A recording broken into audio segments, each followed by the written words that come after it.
und engagiere mich in dieser Aufgabe eben im Bundesverband der Bausoftware und bin dort seit mehreren Jahren stellvertretender Vorsitzender und der oft die Arbeit macht, während der es repräsentiert, ein Professor ist und gerne vorne geht. Neidisch bin ich, weil Österreich so irrsinnig weit ist, was das Normierungsverfahren angeht und weil es so clever gemacht ist. Also dafür ein ganz herzliches Kompliment an die österreichischen Kollegen. Froh bin ich, weil ich mich hier traue, mich Architekt zu nennen. In Deutschland tue ich das manchmal ungern zuzugeben, dass ich diese Profession gehöre. Weil es in Deutschland, ist so ein böses Wortspiel von mir, habe ich manchmal den Eindruck, dass die Architektenkammern den falschen Anfangsbuchstaben haben, im Alphabet um 1 verrutscht sind, weil die können irrsinnig gut jammern. Und alles erstmal mit ganz viel Vorsicht genießen, im Gegensatz zu den österreichischen Kollegen, die einfach sehr zielgerichtet vorangegangen sind. Ich will versuchen, in den nächsten 10, 15 Minuten, viel mehr darf es, glaube ich, gar nicht werden, einen kurzen Überblick trotz alledem zu geben, dass es in Deutschland ganz ordentlich vorangeht und seit ein paar Tagen wirklich auch sehr intensiv vorangeht, weil sich vieles getan hat.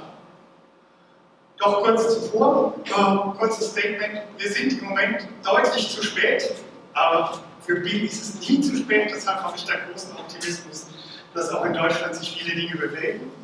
Das Schöne ist, dass es viele Akteure gibt, die in den letzten Monaten versuchen, an einem Strang zu ziehen und das seit ein paar Tagen auch geschafft haben, trotz ganz vieler unterschiedlicher Interessen. Das ist vielleicht das Besondere an der Aktivität von BIM in Deutschland, weil wir nicht wie die Engländer, die uns sicher ein ganzes Stück voraus sind, es aus einer staatlichen Struktur heraus tun, sondern weil wir es aus einer Initiative wirklich aus der kompletten Bauwirtschaft heraus tun und damit eine viel größere Dynamik entstehen kann, weil es keine staatliche Verordnung ist, sondern eigentlich eine aus der Bauindustrie oder Planungs-, Bau- und Nutzenindustrie heraus entstandene Initiative. Und es gibt ganz, ganz viele Initiativen in ganz, ganz vielen Verbänden. In Deutschland ist ein Land, aber das ist in Österreich ganz ähnlich. Mit Interessensverbänden für alle möglichen Dinge, unter anderem für einen Bundesverband der Bausoftwarehäuser mit 70 Mitgliedern, zu dem ich 3, 4 Worte gern sagen würde. Wie gesagt, wir sind ein Verband, der die Branche der Bausoftware vertritt, und das ist eine sehr nette Branche und eine sehr freundschaftliche Branche, die ganz intensiv miteinander umgeht und sich gut kennt. Es sind Mitglieder aus Deutschland und Österreich. Es sind wirklich alles, was Rang und Namen in der Bausoftwareindustrie hat, dort Mitglied.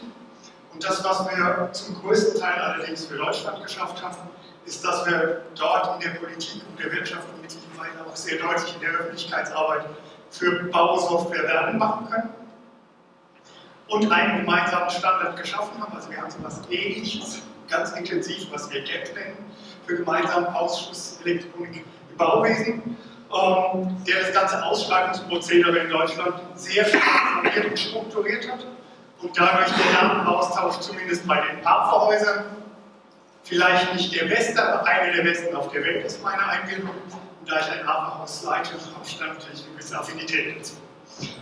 So viel zum BVS.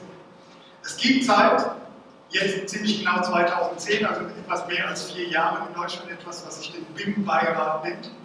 Und in diesem Beirat vertrete ich wieder die Bausoftwarehäuser und bilde mir deshalb ein bisschen ein, Ihnen was über die BIM-Situation in Deutschland erzählen zu können. Dieser BIM-Beirat ist ursprünglich im Bundesministerium für Verkehr, Bau und Stadtentwicklung zu Hause gewesen, ist mittlerweile im Bundesministerium für Verkehr und digitale Infrastruktur gelandet. Dazu erzähle ich aber später 2 Worte mehr.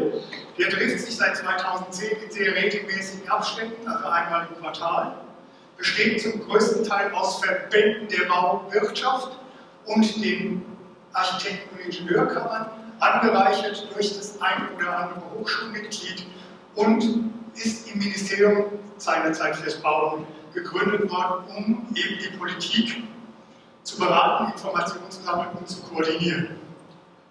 Als ich dort bei den ersten 10 Sitzungen war, habe ich das Gefühl gehabt, ich langweile mich zu Tode. Das haben Sie auf so politischen Ebenen ganz häufig mal, wenn Sie aus der Bausoftwareindustrie kommen, die ja für das BIM-Thema sicher die Hauptinitiatoren sind und waren. diesen Prozess schon lange gedacht haben und in vielen Softwareprodukten auch schon abgebildet haben und auf der anderen Seite dann aber einem Ministerialdirigenten erklären müssen, dass man Daten weit über das Maß vom IFC hinaus austauschen kann und auch sollte. Und auf der anderen Seite einen Verband der Baustoffindustrie oder einen Vertreter aus der Bauindustrie erklären müssen, dass Nachträge nicht das Wichtigste auf dem Bauern sind, sondern eigentlich das, was uns langfristig Bauen nicht mehr schmackhaft macht, weil wir nicht mehr miteinander an dem Bau arbeiten, sondern gegeneinander uns versuchen, die Schulden und die Kosten zuzuweisen, dass da schon ganz vieles an Werkzeug da ist und dafür haben wir sicher 10 Sitzungen gebraucht, bis wir so ein Level of Information hatten, das alle den gleichen Stand hat. Seitdem geht es aber ordentlich vorwärts und seitdem passiert auch ein bisschen was. Und es hat auch daraus entwickelt eine ganze Reihe von Initiativen.